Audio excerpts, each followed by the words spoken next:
Hello, it's great to have you here with Kathy and I for this week's chat. We're going to talk about a topic I'm fascinated by, decision making. You're probably aware that my day job is helping people retire successfully. And that whole process of retirement planning involves making a lot of decisions. Many of the decisions clients make are important ones that could have a significant impact on their future. I want to help my clients make the best possible decisions. So, of course, over the years, I've done a lot of research into how to make smart decisions. I'd like to share some of the insights I've gathered in this podcast episode. The topic of decision making is vast, so I'm going to focus on just one specific set of tools, which I feel are incredibly powerful, and that's mental models. Kathy's here to make sure this episode doesn't just become one long monologue. So welcome back to the podcast, Kathy. Hello, good to be back. This is really is decision making, isn't it? It's a great topic for people of all stages of life. But as you say, in terms of retirement planning, there's some pretty big decisions to be made, aren't there, at that point in time? Yeah, absolutely. And it's when do I retire? Have I got enough to retire on? There's a ton of questions. Loads of questions. So we're going to talk about mental models. So maybe a good place to start is explaining what mental models are. Well, I think they're powerful tools that can help us make better decisions and navigate complex situations. They provide a framework for understanding the world around us and can be used to inform our decision-making process. So they sound like really helpful tools. And I know we're going to delve into a few of them in a little bit more detail shortly, but where do they come from? Well, they're mentioned. I mean, if you go back to the Stoics and Marcus Aurelius and Roman Empire, that's probably where I first kind of came across them in reading.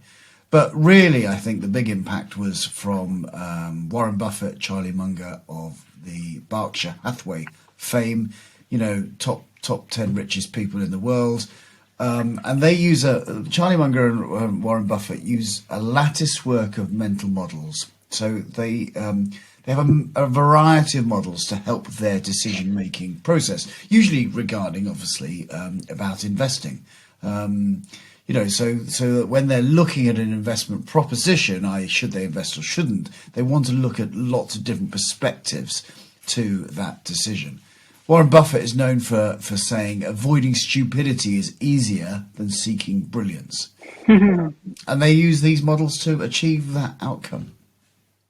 Well, brilliant. Well, maybe tell me a little bit more about having a lattice work of models.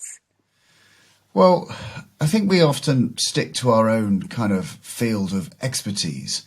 And if you can imagine that your knowledge in your brain of how you look at the world, if you've only got a hammer in your toolbox, everything's a nail. So what you really want is, I often talk about if a plumber arrived at your house and he's only got a hammer in his hand, you're going to be worried. What you really want is a whole toolbox, a whole huge amount of tools that you can apply to the problem in front of you. And your knowledge toolbox works in the same way. We all use models to understand the world, but each model is useful for different problems. And often you can apply different models to the same problem to improve your thinking to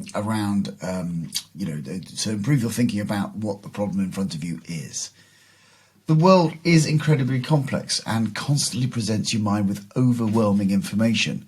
And mental models can help you decode and simplify that information. Well, that all sounds powerful. But I know you've got a few kind of analogies, you can use to explain that kind of concept of having your own specific mental models. So maybe you could talk us through. Well, I often, in a number of kind of problem-solving things, I often talk about me in the wine aisle at supermarket of your choice. So, I get to Sainsbury's and I'm presented by the wine aisle and I really don't know a lot about wine. So all I do know is what I've drunk before, whether I liked it or whether I didn't like it. So, that's not bringing a lot of knowledge to the wine aisle problem. What do I want to buy for maybe that evening? So is it going to be red? Is it going to be white? Is it going to be a a box, or do I want to go fancy and get a screw top? What is it that I actually want? And if I can imagine that I was taking along a sommelier, a wine expert with me, or let's say there was one in the supermarket who could ask me some decent questions and find out whether it was, for a dinner party, was it for a gift, what was it that I was trying to achieve? They could then guide me with their knowledge and expertise into choosing the right wine for the evening. Yeah, that would certainly make it a bit more straightforward, wouldn't it? Or help you to think in a different way, I suppose. Absolutely. That's kind of what those questions are doing, aren't they? Helping you look at it from a different point of view. Yeah, yeah. And most people stick to their specific mental models, usually for their given discipline. If you're a forester and you're looking at a forest, you're going to look at all the different types of wood. An economist would look at the wood, maybe at the value of the wood. If you're an environmentalist, you're going to look at the diversification that nature creates. And maybe if you're a mathematician, you may just come up with how many different types of trees there are and in the space that they occupy. We're all going to come with our own mental models to the table, but you could be coming to your problem a bit like the plumber who only arrives with a hammer in his toolbox. I think that's really, really helpful explanation. That's great. So, which models are we going to share today? Well, there's so I many. know, obviously, there's a whole plethora. Yeah, there's a lot of them, aren't there? There are, and of course, the three I'm going to talk about today are not the only ones. I mean, there's literally there's hundreds, but these are three that I've used, and I think are relatively easy to understand and to start implementing on your own decision making. So they are inversion, backcasting, and compounding. Right, so let's kick off with inversion. How does that work? Well, when I was 16 and I started work in the financial services sector, I started off on a youth training scheme, and by the time I got to 18, all my pals were going off to university. And I thought to myself, gosh, they're all coming back in 3 or 4 years' time with degrees and careers and really made some progress. And I was pretty much the T-boy. I was writing cover notes in an insurance brokerage, doing the filing, picking up the sandwiches. And I just thought to myself, I'm going to be, it's going to be a while before anyone's going to start taking me seriously and having the knowledge around insurance. So what I knew everything that I didn't want to do, which was pretty much kind of sitting there kicking my heels in the insurance brokerage. But I didn't really have a clue what to do. I knew everything. I knew all the negative, but I didn't know anything of the positive. So I realised now what I actually did was I inverted the problem. I worked out all the things that I didn't want to do, and then what was left? Well, eventually I ended up with probably the only thing that I could have done. What I really wanted to do was make progress in my life at that age. And I went travelling so I could explore the world, see different cultures, meet different people. And that would allow me some progress. At the same time, my pals were making massive progress by going to university. Yeah, absolutely. And I mean, you say, you didn't realise at the time. So you didn't realise, obviously, you were applying a mental model called inversion. No. No, and it was only after the kind of many years later that I read about this inversion model. Again, there's a Charlie Munger story of 1943. He was a meteorologist in the U.S. Air Corps. He was based in Alaska, and his job was to create weather maps. So he was a meteorologist. He basically had to draw weather maps, giving authority for pilots to take off, i.e. was it safe for them to do. These were ferry pilots in Alaska, so they weren't going off to war, they were just moving stuff around. But pilots were dying, and so Charlie he was trying to work out how could he stop pilots dying. So he inverted the problem. And his comment is, and his statement is, suppose I want to kill a lot of pilots. What's the easiest way to do it? Well, it was send them into icing conditions, i.e. planes don't fly well with a lot of ice on, and it causes real problems with their controls. And the other thing that, so if you send them out into icing conditions, then that's going to cause them real mischief and could kill them. And also you could send them out of range, i.e. they could fly too far for the fuel on board, or they didn't have a place where they could safely land and refuel.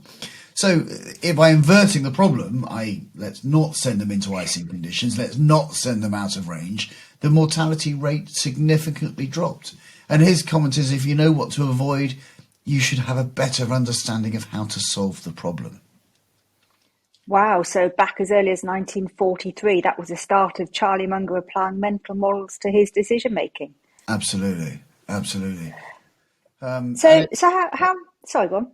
It just seems to be, absolutely part of his and Warren's life is that's how they've made real successful decisions. Yeah, absolutely. And yes, they certainly seem to have done that. So bringing this back to retirement planning, how might someone apply this model of inversion to planning for their future? Well, of course, with any plan, the best way to start is to be clear on your vision and your goals for retirement. So what does a fantastic retirement look like to you is one of the questions I might ask somebody. How would you like it to be? Well, some people find it really difficult to start with a blank sheet of paper and come up with their vision of a successful retirement. So instead, try inverting the problem. Ask yourself instead, what will a truly miserable retirement look like? How can I guarantee having a horrible time? Maybe it would be never seeing your children or grandchildren. Maybe it would be not having enough money to enjoy life. Maybe it would be falling ill as soon as you retired. Now, once you have clarity about what you definitely don't want, it can be easier to work out what it is that you do want. Brilliant. And obviously you can apply that to any decision you're trying to make, can't you? Yeah. Any big decision you're trying to make. Okay, that's brilliant. So that was a quick dive into inversion. That seems fairly clear. And it's really about thinking what you want to avoid to work out what you might really want. So let's take a look at the second model. What's that one called?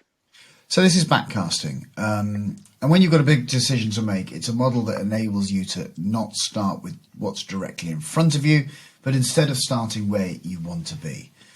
So imagine you want to climb a mountain and you get to the top of the mountain and you look back down the mountain and see what steps you need to take. It's quite hard looking up the mountain. It's difficult to see the top. Once you are at the top, looking back down, you can see exactly the path that you've taken. And, of course, then work out what you need to do first. Okay, so I get the concept. Can you bring it to life with an example? Well, many years ago, before we met, I had a big motorbike crash, which I was very poorly, and I lay in that hospital looking at a couple of magazines my friends had left with me. Some of which you can share today, and some perhaps not. There was motorcycle news, I think, if I remember right. There was Men's Health, which I thought was quite amusing at the time, seeing as I was laid up in intensive care, and Yachting Monthly. Now, I'd never set foot on a yacht. But I lay in that hospital bed kind of going, I'm 30 years old, I'm director of an insurance brokerage, nearly very, very, very, very close to losing my life. I wonder what it would be like to sail yachts. And so, I kind of did exactly the same thing. I backcasted. So I looked at these pictures in these magazines and thought, wow, what an amazing life that would be, sailing a yacht in the Caribbean with beautiful beaches and beautiful people and beautiful boats. I thought, well, starting with that vision and looking backwards, how do you get to do that? And what are the steps that you'd need to take to get to that end result? And really, that I was backcasting. I kind of worked out that I needed some theory courses, and then I got to study. I needed to then get some practical experience. I need to do some courses. I need to get 50 days at sea. I need all these logged hours. Worked out all the steps that I needed to get there, and then embarked on a mission to do that. And I think something like 2.5 years later, after my motorbike crash, I obtained my commercial yacht master examination, qualification. Great. And I mean, I think also a big part of backcasting is, it can seem like you said a moment ago, it can seem like a massive a massive thing to try and do, can't it? Whatever you set out as your vision, particularly if it's a kind of audacious, big goal, something you've been wanting to do for a long time. And it could be quite scary even taking that first step, can't it? It could just feel like too much. But actually, maybe looking back from that future vision enables you to kind of create a bit of a more of a step by step program, whatever that you can follow, a plan you can follow. And taking that first step perhaps becomes that little bit easier because you can see it's starting to take you somewhere. And this is the work, well, you and I do when we're coaching people, is that actually, people could do with help in this. It's very easy to come up with a dream, but it's very easy to defeat yourself just in your own mind because it just feels too big and it's too huge. Whereas actually having someone alongside you to help you kind of map it out, not do it for you, but map it out and look at the steps alongside with you and look at the obstacles that you think are in the way, and then have a conversation about, well, let's just really thinking of that dream of, for me being on the yacht, what is it what are the steps that you can make today to get there? Absolutely. Okay, fantastic. So that's backcasting. And the third and final model for this episode is compounding. Now, I've got a bit of a clue what this is working in our financial planning business, but I'm guessing it's broader than just a financial model. Yeah, I mean, compounding is fantastic. And when people come to us and talk about their money, it is just interest upon interest, but it is significant. And the biggest thing that the biggest impact you've got on your own financial worth is staying the course, basically. Not trying to make, I often talk about getting rich slowly, but the compounding just allows you to do that. And if you look at nature around you and look at an oak sapling, and then look at a mature oak, and what has it done? Well, it's just compounded over year after year after year. And in the financial models, people are often they're often really quite surprised. I often show people a figure that if you invested £200 a month for 30 years, let's say you had a 30-year-old who wanted to save £200 a month until they were 60. So they had a lump sum maybe to provide for their retirement. So forgetting any complexities about tax relief or pensions or products or ISAs or anything like that, just literally you're going to put £200 a month. I'm suggesting you put it into something that's got an opportunity to grow. So maybe not lending your money to a bank, but maybe in a broad-based, stock market investment that have grown over historical returns. I don't know what they'll do in the future, but historical returns have shown north of 10%, greater than 10% a year. If you put £200 a month in for 30 years, at 10%, you would end up with a sum of £419,000, which is pretty, that's pretty amazing. £419,000 for what you've put in is significant. But if you increase that for, let's say there was a younger brother observing his older brother doing this from 30, and there was a younger brother who was doing it from 20. So just basically gets another £2,400 a year in for an additional 10 years. So another £24,000. He compounded for just 10 more years, and he ends up with £1,127,000. Wow. So he's over doubled what his older brother did by just only £24,000 worth of more money, but because he was compounding for 10 more years. So it really is just probably the best. When we learned about compounding at school, I probably forgot most of what I learned at school. But actually, this is probably the most significant thing that you can do with your money, and of course, with your life. Absolutely.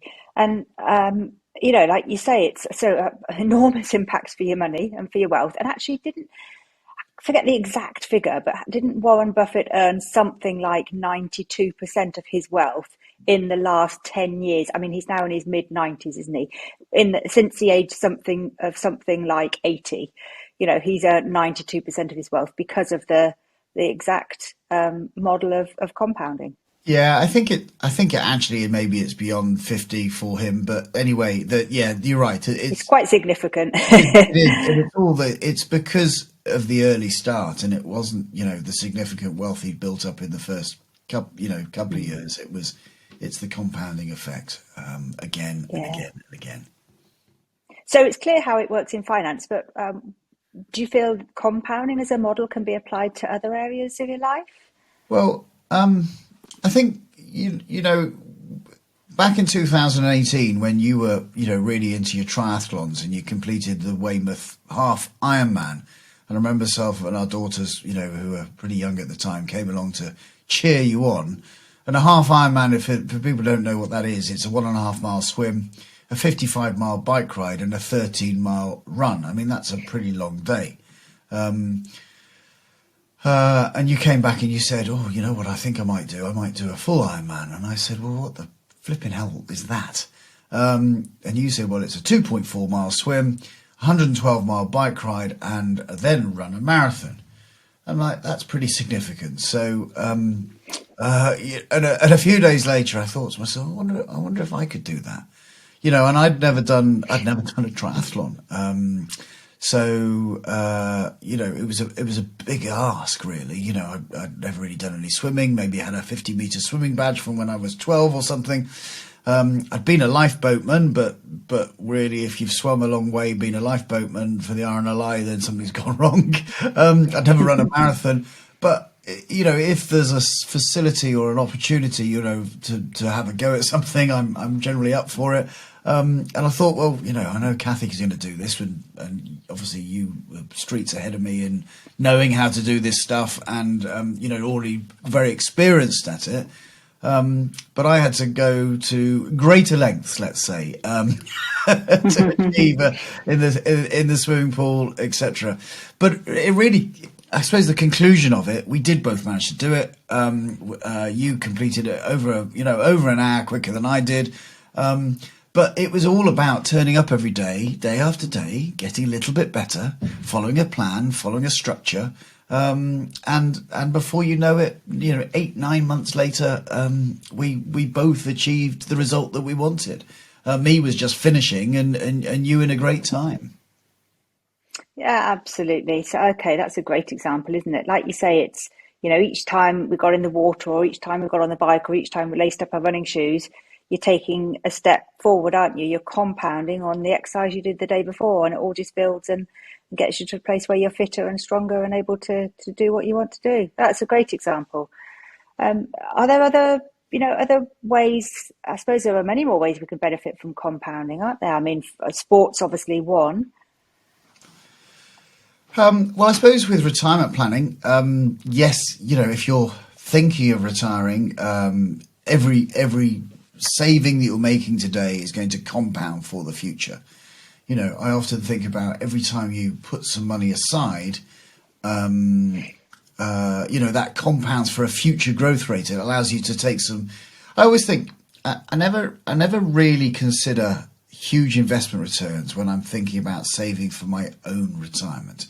But what I do think, if I put £100 into my retirement plan today, my pension plan, that's £100 that I can take to Sainsbury's in my retirement.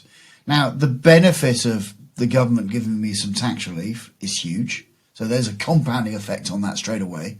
£80 as a basic rate taxpayer turns into 100. That straight away, then you're compounding upon the 100. I mean, that's just brilliant.